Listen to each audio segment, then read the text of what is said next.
Story 1. This happened in 2018. I was 32. An experienced hiker doing a solo backpacking trip on the Eagle Creek Trail in Oregon, a trail I'd hiked twice before. 4 miles in, I slipped on wet rocks by a waterfall, fell 15 feet, and shattered my ankle bone was showing. I'd started the hike early that Saturday morning in late October, planning to camp at the 7-mile mark and return Sunday afternoon. The weather forecast had been perfect, mid-50s and partly cloudy. I'd told my roommate my route and expected return time, packed all the essentials, and brought my satellite messenger for emergencies. I'd been hiking for years, done dozens of solo trips. I wasn't careless. I was just unlucky. The fall happened around 11 a.m. I'd stopped to take photos of Punch Bowl Falls, one of the most scenic spots on the trail. The rocks near the viewing area were slick from mist. I stepped onto what looked like solid ground, and my foot went out from under me. I remember the sensation of falling, of trying to grab onto something, anything. Then I hit the rocks below. The pain was immediate and overwhelming. I've broken bones before, fractured my wrist in high school, but this was different. This was blinding, nauseating pain that made me scream. When I looked down at my left ankle, I saw it was bent at an angle that wasn't possible, and there was blood, a lot of blood. The bone had punctured through the skin just above my hiking boot. I knew immediately I was in serious trouble. I was alone, 4 miles from the trailhead, with a compound fracture. I couldn't walk. I probably couldn't even stand. I pulled out my phone first, knowing it wouldn't help. No service, just like I'd expected. Then I dug through my pack for the satellite messenger. My hand shook as I hit SOS to send my GPS to rescue. The device confirmed the signal was sent. Now I had to wait. I had no idea how long it would take for help to arrive. An hour? 3 hours? Longer? I needed to stop the bleeding. I pulled my pack off and found my first aid kit. Used gauze to pack the wound as best I could, though every movement sent fresh waves of pain through my leg. I wrapped it with an elastic bandage, tight enough to slow the bleeding but not so tight that I'd cut off circulation. Then I took the ibuprofen from my pack, 4 pills, knowing it wouldn't do much but needing to try anyway. The adrenaline was starting to wear off, and the reality of my situation was setting in. I was lying on rocks 15 feet below the trail, invisible to anyone passing by. The embankment above me was too steep to climb, especially with my injury. Even if hikers came by, they might not see me down here. And it was Saturday morning on a trail that had been partially closed for repairs. I hadn't seen another hiker all morning. I started shivering. The temperature was dropping and I was going into shock. I managed to pull my emergency blanket from my pack, one of those reflective mylar things that fold down to nothing. I wrapped it around my shoulders and tried to stay calm, tried to focus on my breathing, tried not to look at my ankle. Time moved strangely. I kept checking my watch. 11:47 a.m., 12:15 p.m., 12:38 p.m. Every minute felt like an hour. The pain was constant, a deep throbbing that radiated up my entire leg.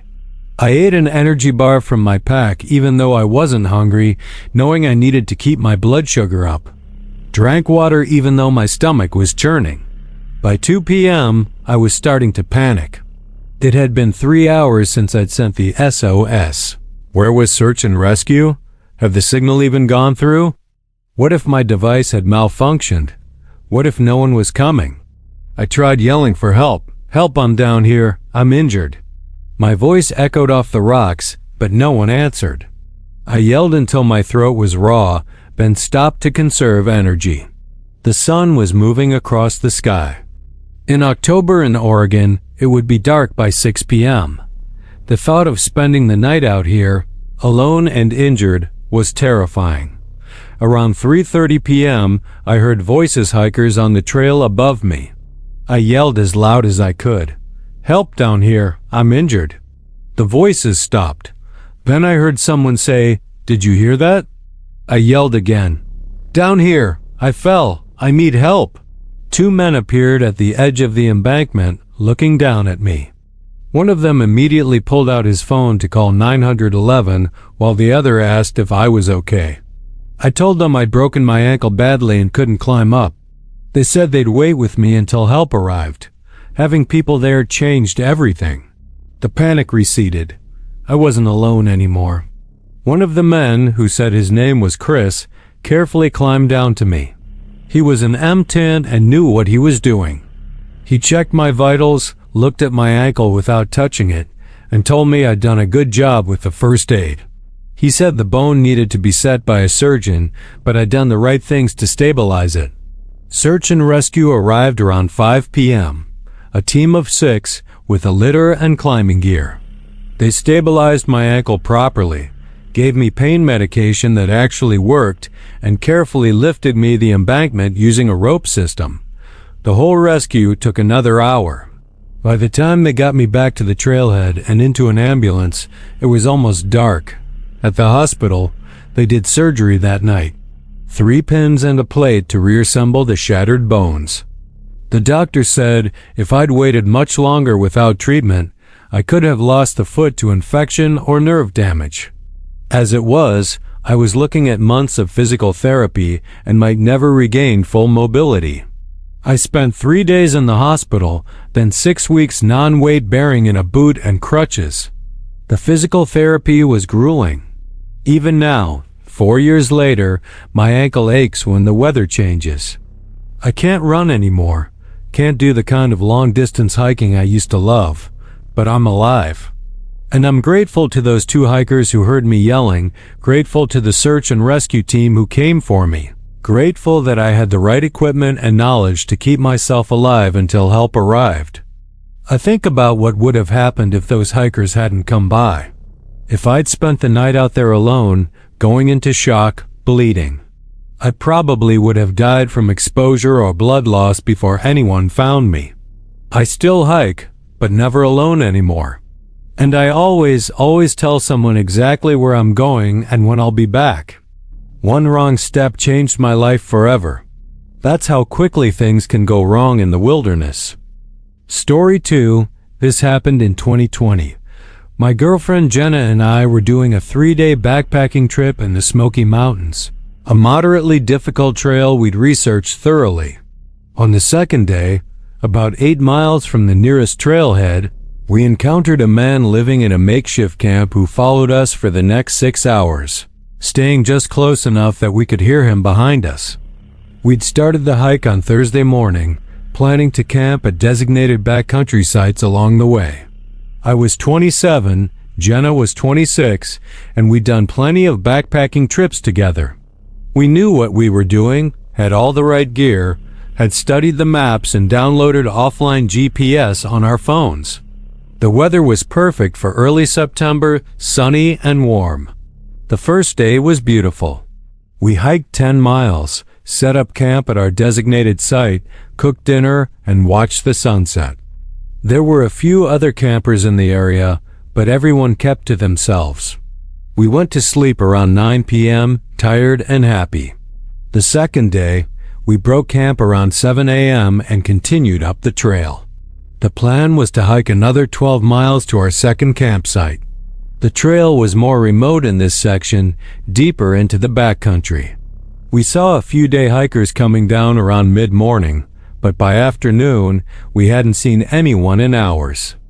Around 2 p.m., we came around a bend and saw the camp. It wasn't a designated site, just a crude shelter made from tarps and branches set back about 30 feet from the trail. There was a small fire pit with smoke still rising from it. Trash is scattered around, the smell of unwashed bodies and old food. A man stepped out from behind the shelter. He was probably in his 40s, with long matted hair and beard, wearing filthy clothes that looked like they'd been lived in for months. He stared at us without saying anything, just stared with this intense, unsettling expression. I said hello, trying to be friendly. He didn't respond, just kept staring. Jenna grabbed my arm and whispered, "Let's keep moving." We walked past the camp, maintaining a normal pace, trying not to look back. But I could feel him watching us. After about 5 minutes, I glanced over my shoulder. He was following us.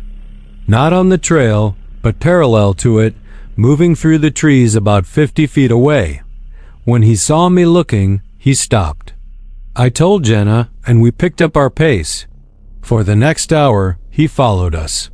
Sometimes we'd see him through the trees. Sometimes we'd just hear branches cracking and leaves rustling. He maintained that distance, never getting closer but never falling behind. We started hiking faster, not quite running but close to it. Our packs were heavy and the trail was steep in sections, but fear kept us moving. Around 4 p.m., we stopped to catch our breath and drink water. We couldn't see him anymore, but we could hear him. He was singing. A weird, tuneless humming that echoed through the forest. Jenna was starting to panic. She wanted to call for help, but we had no cell service. Our phones were useless except for the GPS. I pulled out the map. We were still 5 miles from our campsite, and the trail didn't pass any other campsites or shelters between here and there. Our options were to keep going or to turn back, which would mean passing him and his camp again. We decided to keep going. The singing stopped. For about 30 minutes, we didn't hear anything. We started to hope that maybe he'd given up, that maybe he'd just been territorial about his camp and was satisfied that we'd moved on. Then we heard footsteps behind us on the trail. Heavy footsteps, close. Too close. We turned around. He was about 20 feet behind us, walking on the actual trail now, no longer bothering to stay in the trees. He was carrying something, a large stick or maybe a pipe. When we stopped, he stopped. When we started walking again, he started walking. This continued for another hour. We'd walk, he'd walk. We'd stop, he'd stop. The sun was starting to get lower in the sky. We had maybe 2 hours of daylight left. I was terrified of what would happen when it got dark.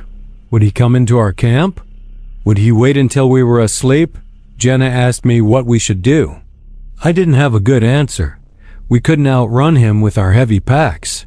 We couldn't fight him. He was bigger than both of us, and he had a weapon. We couldn't call for help.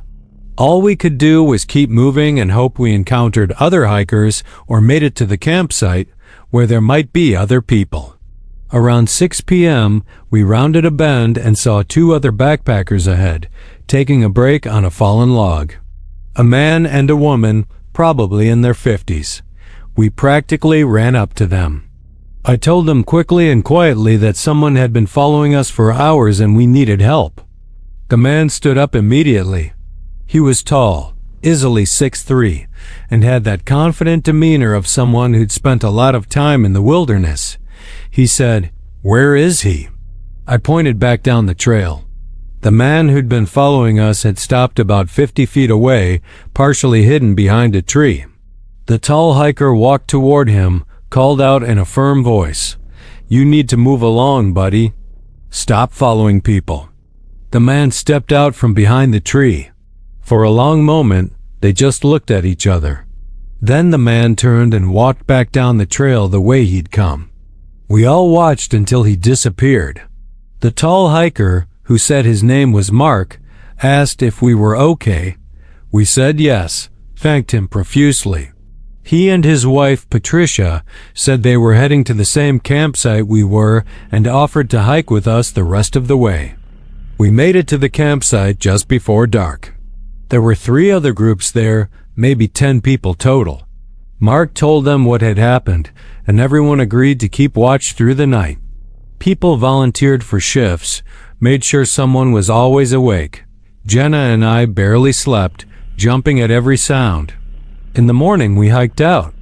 Didn't finish the trip, didn't care about seeing the rest of the trail. We just wanted to get to the trailhead and get in our car and get out of there. Mark and Patricia hiked with us the whole way. We never saw the man again. We reported the incident to the park rangers when we got out. They said they'd increase patrols in that area and would look for illegal camps. They told us there were occasionally people living in the backcountry illegally, usually trying to avoid the law or society. Most were harmless, but some could be dangerous, especially if they were mentally unstable or on drugs. That was our last backpacking trip. Jenna doesn't want to do it anymore. And honestly, neither do I every time I think about going hiking. I remember that feeling of being followed, of being watched, of knowing someone was behind us and there was nothing we could do. I remember his face, those intense staring eyes, and the way he just kept coming, no matter how fast we walked. We were lucky. Lucky that we encountered Mark and Patricia when we did. Lucky that the man listened to Mark and turned back. Lucky that there were other people at the campsite that night. I don't know what his intentions were, whether he wanted to rob us or hurt us or just scare us, and I don't want to know. I'm just glad we made it out. Story 3, this happened in 2019. I was 24. On a day hike with 3 college friends in the White Mountains of New Hampshire, doing a trail rated as moderate difficulty that was supposed to take 6 hours round trip. 5 hours in, my friend Tyler slipped crossing a stream, hit his head on a rock, and we had to carry him 3 miles down the mountain while he drifted in and out of consciousness. The 4 of us, me, Tyler, Emma, and Jason, had planned this hike for weeks. None of us was an experienced mountaineer, but we were all reasonably fit and had done day hikes before. We chose Franconia Ridge Loop, a popular trail known for incredible views. It was mid-July, the weather forecast was clear, and temperatures were in the 70s. Perfect hiking weather. We started at 7 a.m. from the trailhead, planning to complete the 8-mile loop by early afternoon. The first few miles were tough, a steady climb up to the ridge, but the views when we got there were worth it. We stopped for lunch at the summit around noon, took photos, felt great. We were making good time. The descent was supposed to be easier. We followed the trail down the eastern side of the ridge, which involved crossing several small streams and scrambling over some rocky sections. We were about 3 miles from the trailhead in a heavily wooded area when we came to a stream crossing. The stream was maybe 10 feet across, moving fast from recent rain. There were rocks spaced across it that you could hop from one to the next. I went first, made it across fine. Emma went next, also fine. Jason was about to go when Tyler said he'd go first. He wanted to film Jason crossing for his Instagram or something. Tyler stepped onto the first rock, then the second.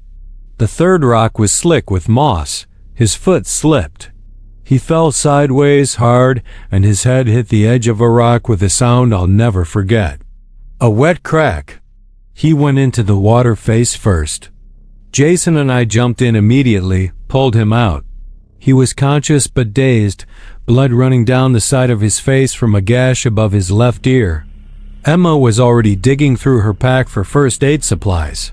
We got Tyler onto the bank, and I held gauze to his head while Emma tried to call 911. No service. We were too deep in the valley. Tyler was trying to talk, but his words were slurred. His eyes weren't focusing right. I knew enough about head injuries to know this was bad. Really bad. He probably had a concussion, possibly worse. He needed a hospital immediately. Jason said we should wait here and send someone to get help. But we were 3 miles from the trailhead and we hadn't seen another hiker in over an hour. It could be hours before someone came by, and Tyler was getting worse. He kept trying to sleep, but I knew he shouldn't with a head injury. We made a decision. We'd carry him out. Jason and I were both pretty strong, having played football in high school. We could do this. Emma would carry Tyler's pack along with her own and lead the way, checking the trail ahead and keeping us on course. We got Tyler to his feet. He could barely stand. We positioned ourselves on either side of him, arms around him, supporting his weight. Emma led us back to the trail. We started walking. It was immediately obvious this was going to be harder than I'd thought. Tyler was dead weight, probably 180 pounds, and he kept stumbling. We had to hold him up completely. The trail was rocky and uneven. Every few minutes, we had to stop to rest and adjust our grip. After the first half mile, my shoulders were burning. Jason looked as exhausted as I felt. Tyler had stopped trying to talk, was just mumbling incoherently. The blood had soaked through the gauze on his head, and Emma had to change it twice. We were moving so slowly. At this rate, it would take us 2 hours or more to get to the trailhead. An hour in, we encountered 2 hikers coming up the trail. Emma immediately asked if either of them had cell service. One of them checked and got a single bar. Emma called 911 and explained the situation as quickly as she could before the connection dropped. The 911 operator said they'd send rescue to the trailhead, but we needed to keep moving down. The 2 hikers, both men in their 30s, offered to help carry Tyler. We gratefully accepted. With 4 of us, we could rotate who was carrying him 2 at a time while the other 2 rested. It made a huge difference. We picked up our pace. Tyler was getting worse. He'd stopped mumbling and had gone completely silent. His eyes were closed and we couldn't tell if he was conscious or not. His breathing was shallow. Emma was crying as she walked ahead of us, trying to stay calm but clearly terrified. We made it to the trailhead at 6:30 p.m., almost 6 hours after Tyler had fallen. An ambulance was waiting in the parking lot. Paramedics rushed over with a stretcher and took over. They rushed Tyler into the ambulance, started an IV, and asked us questions fast. We followed in Jason's car, drove the 45 minutes to the hospital in silence. By the time we got there, Tyler was in surgery. He had a skull fracture and brain bleeding. Waiting for help could have killed him. The head injury was that serious. He needed surgery as soon as possible. Tyler survived. He spent a week in the hospital, then months recovering. He had to relearn how to do some basic things because of the brain injury. His memory was affected, and his balance was off. He couldn't go back to school that fall. But he was alive. We were called heroes by his family, by the hospital staff, and by the news article that ran about the incident. But I didn't feel like a hero. I felt terrified and guilty. What if we'd made the wrong call? What if carrying him had made the injury worse? What if he died on that trail while we were struggling to move him? The 4 of us don't hike together anymore. We barely talk, actually. I think we all have too much trauma associated with that day. I see photos of mountains and trails on social media and feel sick to my stomach. I hear that sound, the crack of Tyler's head hitting the rock, in my nightmares. People think hiking is just a nice outdoor activity, a way to enjoy nature and get some exercise. They don't think about how quickly things can go wrong. One slippery rock, one moment of carelessness, and everything changes. Tyler's whole life changed because of a single misstep. And I'll never forget the feeling of carrying him down that mountain. His weight on my shoulders, his blood soaking through the gauze, wondering if we were doing the right thing or if we were watching him die.